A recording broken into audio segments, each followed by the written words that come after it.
All right, Michael, convince a skeptical table. We were talking about Mr. de Blasio before. It's a foregone conclusion unless something happens, and you're going to be like, oh, no, but he's going to win, okay? And it's a question of by how much, not if.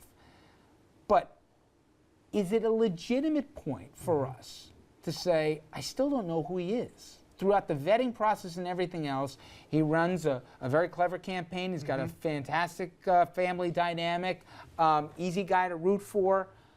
But in terms of the biography of his governmental experience, et cetera, and what he would do as mayor, is that a legitimate concern? I would say it's a legitimate point. I wouldn't say it raises to the level of concern. It's not what he ran as.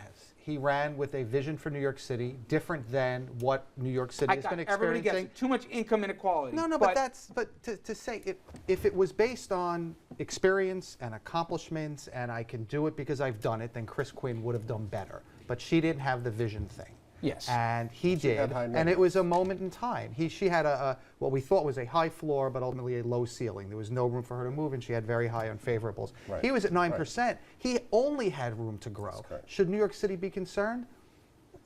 Again, I don't think it's a concern as much as it is a let's see what happens. But let's remember, what's that saying? You campaign in poetry, but you govern in prose. Nobody could run New York City as far to the left as people think he is going to do. It's just not going to happen. Enough. But how much, and we got less than a minute, does it matter who the deputy mayors are, who the police commissioner is, who the fire commissioner, does that matter a lot? And will we hear these names before Election Day? I don't know about before Election Day. Maybe one or two high profile ones are already starting to float who they're thinking about for PC, for police commissioner, and who to run Tweed, the Department of Education.